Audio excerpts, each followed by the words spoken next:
Hello friends, आज हम इस वीडियो में पढ़ेंगे या एलिमिनेशन। इन्हें हम पायरोलिटिक सिन एलिमिनेशन भी बोलते हैं या हम इन्हें सिंपल सिन एलिमिनेशन बोल सकते हैं, थर्मल एलिमिनेशन बोल सकते हैं।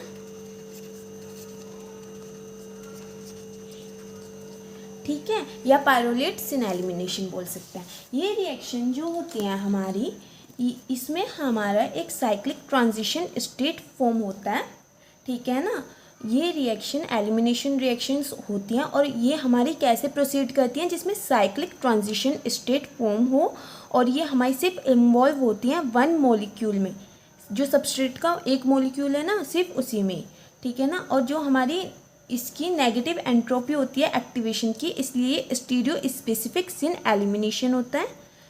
ये हमारी फॉलोज करती हैं फर्स्ट ऑर्डर ऑफ काइनेटिक्स को।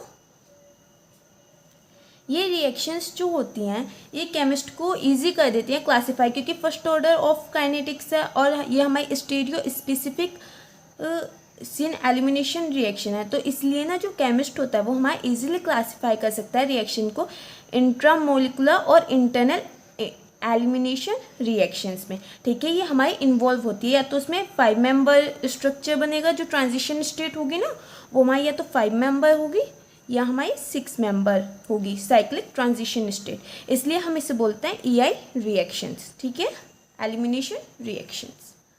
जो हमारी एलिमिनेशन रिएक्शंस होती हैं वो हमारी पेरिसाइक्लिक एलिमिनेशन रिएक्शंस होती हैं। ये रिएक्शंस जो होती हैं ये हमारी इन्वॉल्व नहीं होती कि उसमें जो कैटेलिस्ट हम यूज़ कर रहे हैं वो एसिडिक है या बेसिक है कैटेलिस्ट, यानी हम इन रिएक्शंस में एसिड बेस कैटेलिस्ट कोई भी यूज़ नहीं करते। ये हमारी मतलब रिएक्शन किस पर प्रोसीड करती है, हायर टेम्परेचर पर। ठीक है, हायर टेम्परेचर पर ये रिएक्शंस हमारी प्रोसीड हो जाती हैं। और ये हमारी जो एलिमिनेशन रिएक्शन होती हैं ये कौन कौन से कंपाउंड्स दे सकते हैं।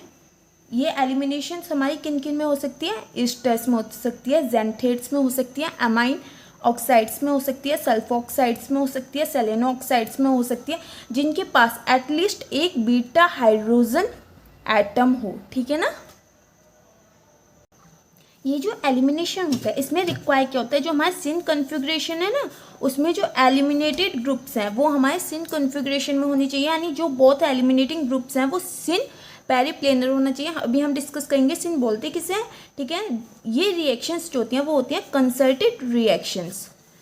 मतलब कंसर्टेड रिएक्शंस का मतलब है कि ये हमारे एक साइक्लिक इंटरमीडिएट फॉर्म करेंगी। ठीक है, hence product formation take place by formation of cyclic transition state.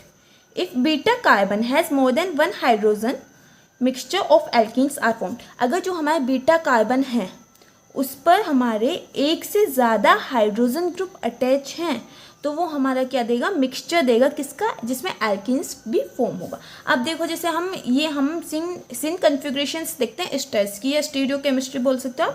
देखो जैसे ये हमारा एस्टर है, इसमें ये जो हमारे यहाँ जो ग्रुप ऐड होगा वो सब्स्टिट्यूएंट जो ऐड होगा वो हमारा अबव द प्लेन होगा। ठीक है, और ये दोनों बिलो द प्लेन। ठीक है, जो ये दोनों सब्स्टिट्यूएंट होंगे ये बिलो द प्लेन होंगे। तो इस मतलब ये तो हमारे एक प्लेन में आ रहा है, ऊपर अबव द प्लेन भी है, बिलो द प्लेन भी है, तो सेम है, सिन कन्फिग्रेशन है। ठीक है, ये हमारे एस्टर्स है। मतलब हम बोल सकते हैं ये जो रिएक्शंस होती हैं इनमें साइक्लिक इंटरमीडिएट फॉर्म होता है, ट्रांजिशन स्टेट होती है साइक्लिक। सेकंड, ये फर्स्ट ऑर्डर को फॉलो करते हैं काइनेटिक्स के। थर्ड, इनमें सिन कन्फिग्रेशन होती है। फोर्थ, कंसंट्रेटेड होता है। ठीक है, अब देखते हैं हम पायरोलिसिस ऑफ एस्टर्स। जो हमारे एस्टर्स होते हैं, ठीक है, वो कंटेन करते हैं एक हाइड्रोजन बीटा पोजीशन पर ऑफ द OR ग्रुप, जिसकी वजह से हमें मिलता है एल्कीन्स। जब हम उसे हीट करते हैं ना, जो एस्टर्स होता है हमारा किस पे, हाई टेम्परेचर पर 400 सेल्सियस से। ठीक है, ज़्यादा होना चाहिए। ये रिएक्शन जो होती है वो हमारी रिवर्सिबल रिएक्शंस होती है। ठीक है, अब देखो जैसे ये हमारी रिएक्शन है, ईस्टर है ये हमारा। ठीक है, जब हम इसे गैस फेज में 400 सेल्सियस पर करेंगे और इनमें एसिड बेस कैटेलाइस्ट की ज़रूरत नहीं होती, इसलिए गैस फेज लिया है हमने, ठीक है। 400 सेल्सियस हाई टेम्परेचर है, तो ये हमें प्रोडक्ट देगी एल्कीन और कार्बोक्सिलिक ग्रुप। ये हमारी अल्फा पोजीशन है और ये हमारी बीटा पोजीशन है। देखो अब हम देखते हैं मतलब ये रिएक्शन हुई कैसे। इसमें देखो हम ये जो हमारी रिएक्शन है, हम इसका स्ट्रक्चर ड्रॉ कर लेते हैं पहले। C डबल बॉन्ड, ठीक है, ये ना C double bond O R, फिर उससे O अटैच है, फिर CH2 है, ठीक है, फिर CH2 है, फिर CH3 है। हम इसको CH2 जैसे ये है, हम इसे सिंपल ऐसे भी तो लिख सकते हैं, ठीक है, ऐसे लिख दिया। अब देखो ये जो हमारा है इन दोनों के बीच में जो बॉन्ड है और CH2 और इस ऑक्सीजन के बीच में, ये ब्रेक हो जाएगा और इसके इलेक्ट्रॉन्स यहाँ ट्रांसफ़र हो जाएंगे। तो देखो कार्बन हमारे 5 बॉन्ड नहीं फॉर्म कर सकता, तो ये जो हमारे एक बॉन्ड है ये ब्रेक होगा और ऑक्सीजन के पास चला जाएगा, क्योंकि ऑक्सीजन हमारा मोर इलेक्ट्रोनेगेटिव है देन sp2 कार्बन, ठीक है। तो ये इस पर नेगेटिव चार्ज आ जाएगा, तो ये नेगेटिव चार्ज आने के बाद ये हमारे इस हाइड्रोजन को अप्रोच करेगा, तो यहाँ से बॉन्ड ब्रेक हो जाएगा, तो जो इसके इलेक्ट्रॉन्स हैं वो हमारे यहाँ ट्रांसफ़र हो जाएंगे, ठीक है। जो इन दोनों के बीच में इलेक्ट्रॉन्स हैं वो हमारे यहाँ ट्रांसफ़र हो जाएंगे।